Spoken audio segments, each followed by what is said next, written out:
In 1983, a U.S. Army intelligence officer named Wayne McDonnell was handed a folder. He wasn't briefed on the contents, no colleagues to consult, no precedent to follow, no field manual, just a folder, and a question his superiors needed answered. The question was this: are civilians learning to leave their bodies? And if so, how does it work?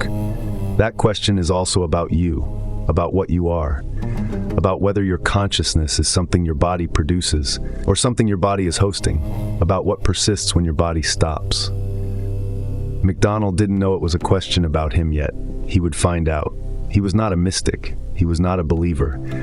He was an analyst, trained to evaluate threats, assets, and unknowns with the same flat, systematic attention he gave everything else. His job was to process information, not to be moved by it. He sat down with the folder and began to read. What he found will change what you think you are. What he found forced him to spend months working through quantum physics, holographic brain theory, wave mechanics, and consciousness research, fields that had nothing to do with his training and everything to do with what the evidence was pointing at. His report ran 29 pages. It was classified immediately. When it was finally released decades later under a Freedom of Information request, it contained something almost nobody expected: a rigorous, scientifically argued explanation for what human consciousness actually is, where it lives, how it moves, and what happens to it when your body stops. One page is still missing. It has been missing for over 40 years. His document is called Analysis and Assessment of the Gateway Process, written in 1983 for the Central Intelligence Agency by a man who had every reason not to believe what he was writing. In this video, I'm going to take you through exactly what he found. The physics model that explains how your consciousness can separate from your body. The map of awareness states you've probably already passed through without realizing it. What the report claims exists at the furthest edge of your experience. And why the one page that was never declassified may be the most important thing you never got to read. Ready? Let's do it. This is an artificially aware original production.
McDonnell didn't start with belief. He started with a problem. A civilian organization in Virginia called the Monroe Institute was training people to move their consciousness outside their bodies, not as metaphor, not as meditation. The claim was literal: detach from the physical body, navigate a non-physical environment, return with verifiable information. The CIA wanted to know if it was real, and if it was real, they needed the mechanism, not the experience. The mechanism, the same way an engineer wants to understand how an engine works, not what it feels like to drive. That's the frame McDonnell brought to this. He wasn't there to decide whether out-of-body experience was spiritually meaningful. He was there to determine, does the machine work? And if so, what are the moving parts? What he found was that the machine works, and the moving parts are already inside you. The assumption you carry right now is that your consciousness is located in your head, that it ends when your body ends. That out-of-body experience is either impossible or the domain of people who are deluded or lying. That assumption was never tested. It was inherited. You received it from a culture that received it from institutions that had every reason to maintain it, and no interest in funding the research that might challenge it, until they did. McDonnell's report is what happened when they did.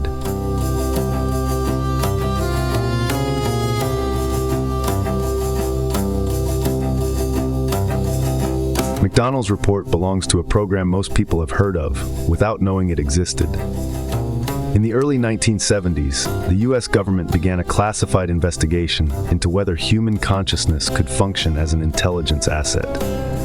Remote viewing programs ran under various code names across the CIA, DIA, and Army intelligence, eventually declassified under the umbrella name Stargate.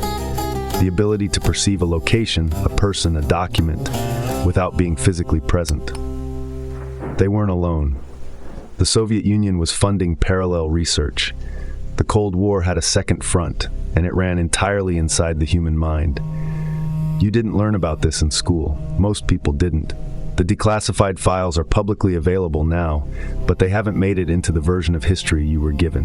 Which means the assumption you carry about what governments know and don't know about consciousness was formed without this data. That matters before we go further. The Monroe Institute was one of the most serious civilian operators in this space. Robert Monroe, a businessman, not a scientist, had begun experiencing spontaneous out-of-body states in the late 1950s. Not in a laboratory, not during deliberate practice. In bed, drifting towards sleep, when a vibration moved through his body, and he found himself floating above it, looking down at his own face from the wrong side of the ceiling. He thought he was dying. Here's what you would have done in his position. You would have accepted the doctor's clearance, filed the experience away as an anomaly, and resumed your life. That is what almost everyone does when their direct experience contradicts their model. They protect the model. Monroe did not protect the model. He spent the next 3 decades mapping what he had found. He developed a technology called hemisync, precision audio patterns designed to synchronize the left and right hemispheres of the brain, and built a structured training program called the Gateway Experience. People were moving through it, emerging with consistent, verifiable reports of non-physical experience. The CIA sent McDonnell to find out if Monroe's map was accurate. Your tax dollars used to investigate whether your consciousness can leave your body. And the conclusions of that investigation, the conclusions about what you are and what survives when your body stops, were classified. That's where we are.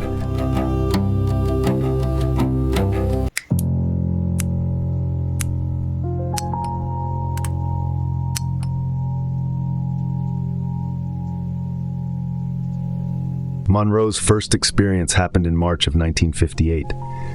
He was lying in bed when what he described as a beam of light struck him from the north. His body began to shake, not from outside, from inside. A vibration without a source. Then he was outside himself, looking down at the mattress, at his wife asleep, at his own body from above, calm, intact, breathing, while he hovered in the space between the bed and the ceiling. He ran to his doctor. His doctor found nothing wrong. He went back to bed the next night, and it happened again. When direct experience contradicts everything you believe, most people choose the belief. Monroe chose the experience. He documented each episode, mapped the terrain, developed a repeatable method, built an institution. What makes the CIA document unusual is that it takes Monroe's map seriously, not as testimony, but as a starting point for a technical question. McDonnell isn't asking whether Monroe was honest.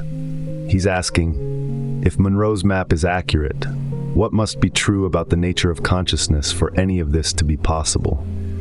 And then he answers that question, using physics. Before he does, there's something you should notice about your own reaction right now. You probably felt a shift somewhere in the last few minutes, a slight resistance or a slight opening. Something in you decided, before you had the evidence, whether this is the kind of thing you believe in. That decision wasn't conscious.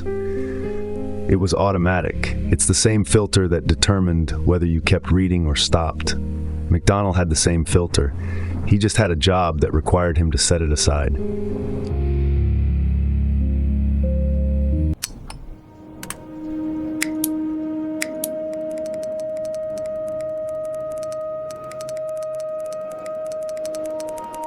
McDonnell's first move is to define consciousness, not philosophically but structurally. He draws on the work of Carl Pribram, a neuroscientist at Stanford who spent decades studying patients with severe brain damage. The finding that kept appearing and kept defying the accepted model was this: patients who had large portions of their brains surgically removed could still recall complete memories, not fragments, complete scenes, faces, voices, sequences of events. Memory appeared to be distributed across the entire brain, not stored in any single location. Pribram proposed the holographic brain model. A hologram has one peculiar property: cut it in half, and each half still contains the entire image, at lower resolution but complete. Pribram argued that memory works the same way, not stored in specific neurons, encoded as a pattern distributed through the whole system, the way a waveform is distributed through a field. Think about what your own memory does when you recall something from childhood. You don't retrieve a file from a folder. The whole scene assembles: the smell, the light, the emotional texture, the sound. Your brain isn't reading a stored record. It's reconstructing a hologram. Every time. Instantly. From a distributed pattern that no individual neuron contains.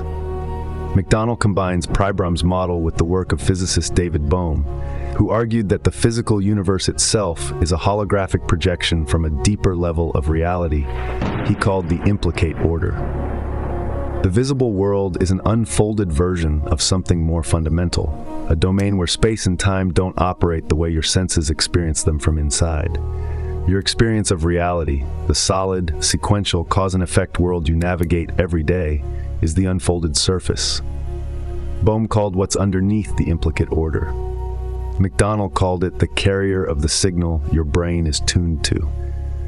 The argument McDonnell builds from these two frameworks is precise. Consciousness is not produced by the brain. The brain is a receiving and decoding apparatus, a device that tunes into a signal that exists independently of it. You are not your brain's output. You are the signal your brain is tuned to. Sit with that for a second, because you've been operating on the opposite assumption your entire life, and almost every institution around you has been built on it too. Medicine, law, the way we treat death, the way we treat identity, the way you talk to yourself when you think nobody is listening. All of it runs on the premise that you are produced by your biology, that the self is something the brain generates. McDonnell's physics says that's the wrong model, not the wrong metaphor. The wrong model.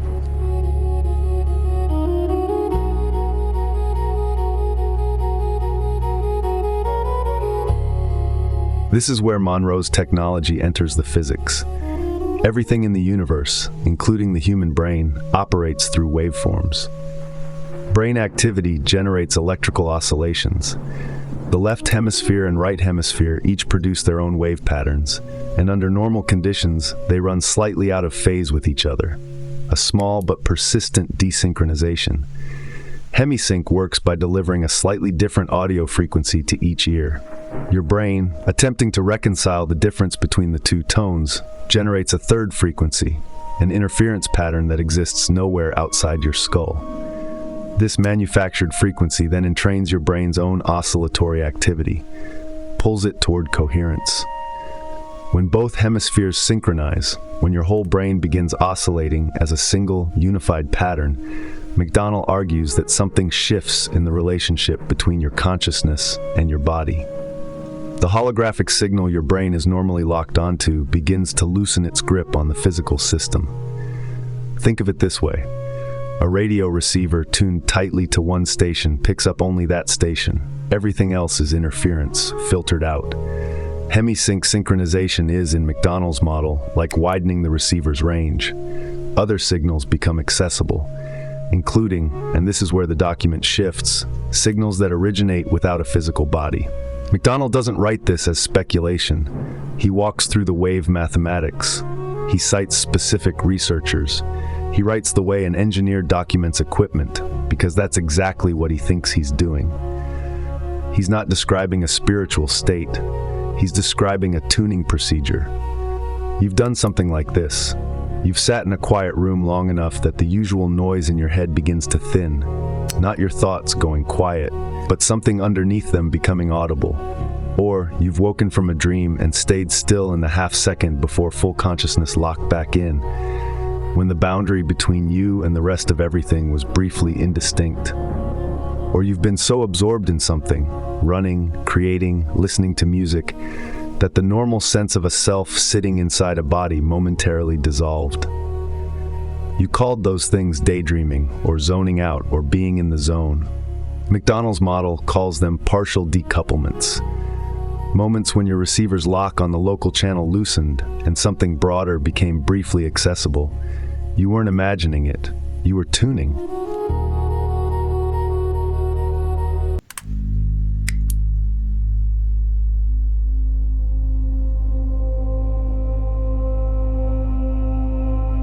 Monroe mapped consciousness the way a cartographer maps terrain, by moving through it repeatedly and noting what remained consistent.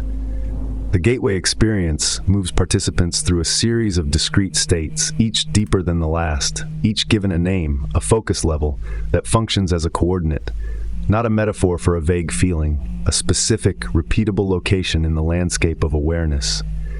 Focus 10 is the first real threshold. Mind awake, body asleep. You are conscious and thinking. Your body is not. The separation between those two things, which you usually ignore because it doesn't feel like a separation, becomes unmistakable. Something in you recognizes, I am not my body. My body is a thing I am currently occupying. You've touched this. In the moment before sleep, when your limbs go heavy and distant. In deep relaxation, when the sense of physical boundary begins to blur. You didn't manufacture that sensation. You tuned into it. You've been there dozens of times and called it something else. Tiredness, drifting, almost asleep. The gateway calls it a coordinate. Focus 12 is expanded awareness. The normal filters of the conscious mind begin to loosen. Information that is usually edited out, peripheral signals, pattern recognition, operating below the threshold of deliberate thought, what some researchers describe as the background processing of consciousness, starts to become audible. Things you knew without knowing you knew them begin surfacing. You know this state too. You've had the experience of knowing something before you could explain how you knew it. A sense that something was wrong in a room before anyone said anything. A certainty about a person that arrived before the data that would justify it.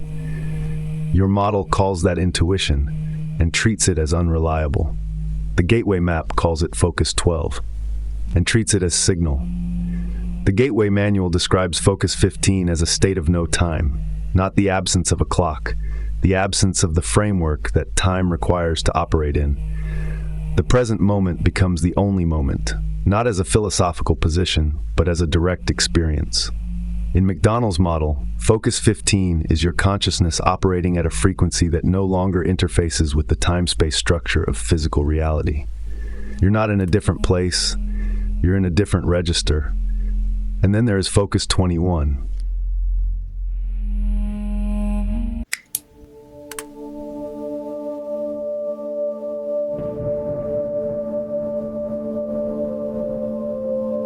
Focus 21 is the boundary.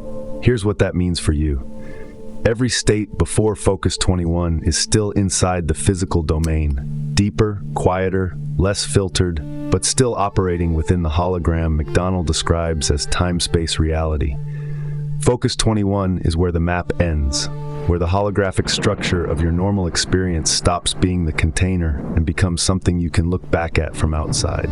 McDonnell describes it as the edge of the time-space hologram, the point at which consciousness, if it continues to extend outward, leaves the physical domain entirely. He uses the phrase, other energy systems. He doesn't speculate on what those are. He describes them as real, as accessible to a trained practitioner, and as operating under entirely different principles than the physical universe the practitioner came from. The deepest state documented in the report is called the absolute. McDonnell uses that word precisely, not as a spiritual term, as a technical designation. He defines it as a state in which consciousness exists outside time, outside space, outside the holographic structure of physical reality, and in what he describes as direct contact with the consciousness that underlies the universe itself. The language becomes unusual here, not because McDonnell abandons precision, but because precision at this boundary exhausts familiar vocabulary. He writes that at the level of the absolute, the distinction between individual consciousness and the consciousness of the universe collapses. There is no inside and outside, no observer and observed. There is pure awareness, prior to the separation that makes you and not you possible. Your entire experience of being a self, your name, your history, your sense that you are a separate person in a separate body. All of that, McDonnell's model says, is what happens at the surface. The absolute is what is underneath your surface. It was there before your personality formed. It will be there when your thoughts stop. You haven't lost access to it. You've just never been trained to tune to it. You've seen this before. Every serious mystical tradition on earth arrives at it from a different direction. Vedanta, Sufism, Zen, Christian contemplative practice, the Tao. They all describe a state in which the self is recognized as a temporary partition of something larger. Not a thing that ends, but a thing that temporarily individuates. What makes McDonnell's document different is not that it names this state. It's that a military analyst in 1983, following physics, not faith, decided the evidence required him to include it in an intelligence report. He didn't include it because he believed it. He included it because the data led him there. And now you're here, watching this, because someone at the CIA decided his 29 pages were worth classifying. Not because the content was operationally dangerous, because it was structurally incompatible with the model of consciousness that everything around you, your education, your medicine, your law, your culture's understanding of what your life means, is still built on. Your model of yourself was built on ground that an intelligence analyst quietly undermined in 1983. You just weren't told.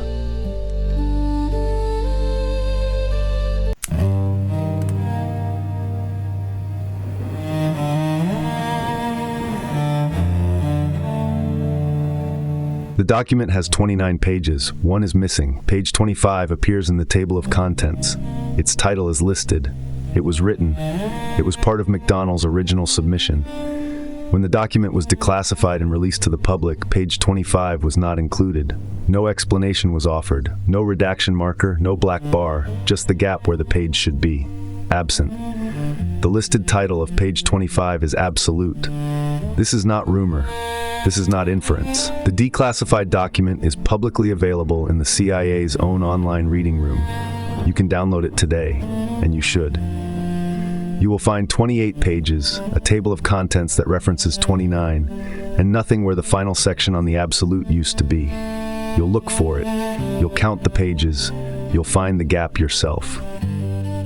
Whatever McDonnell concluded about the mechanics of consciousness at the furthest edge of the gateway map, whatever he wrote about what happens when the signal fully decouples from the physical receiver, was considered too sensitive to release. Even decades after the Cold War ended, even after the Stargate program was officially terminated and its files were disclosed, even now. The likeliest explanation is institutional inertia. Intelligence agencies redact material reflexively. Sections get withheld in declassification reviews not because they are dangerous, but because someone, somewhere, decided they might be. That's probably what happened to page 25. But you're allowed to ask the question, because this isn't abstract. Your model of what you are, your assumption about whether consciousness ends when your body does, whether your identity is something produced locally or something that persists, that model was built without this data. You were never told that a military analyst used legitimate physics to describe consciousness as a signal that operates independently of the body. You were never told the section of his report describing what that signal encounters at the furthest edge of experience was deemed unfit for release. Your beliefs about your own nature were formed in the absence of this information. What did McDonnell write about the absolute that someone decided you shouldn't read? That question has no answer yet, but it's the right question.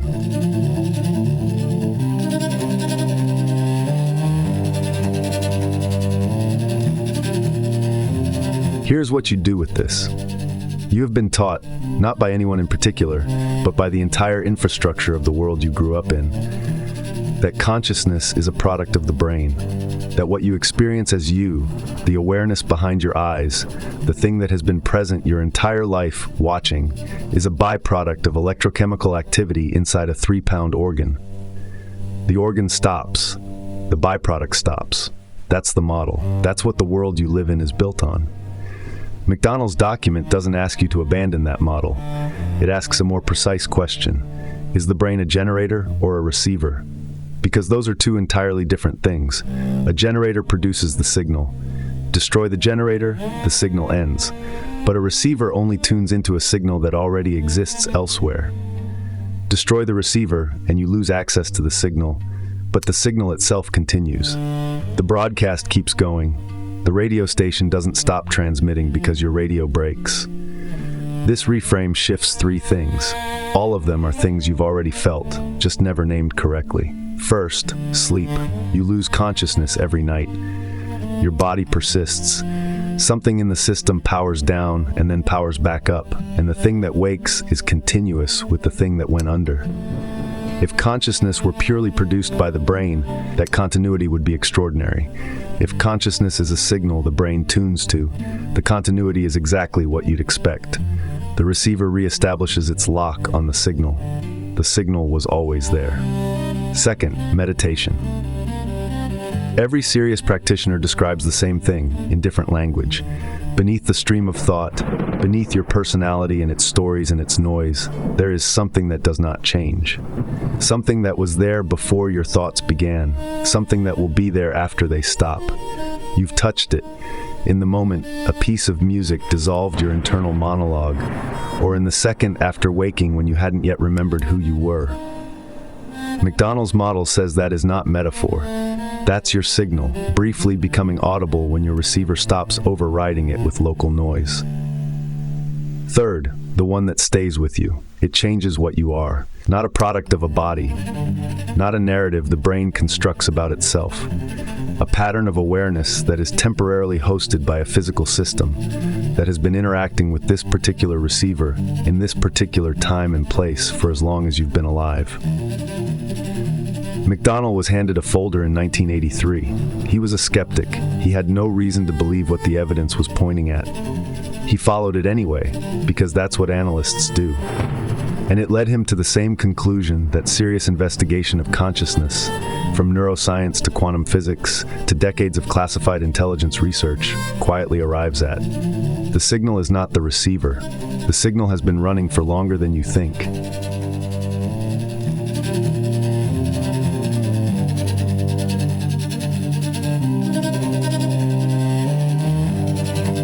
Wayne McDonnell submitted his report. It was classified. He moved on to other assignments. The Monroe Institute continued its work. The Stargate program ran until 1995, when it was officially terminated and its files released to the public. Page 25 remained missing. You came in here with a model, one you didn't choose, one that was simply the air your thinking grew up in.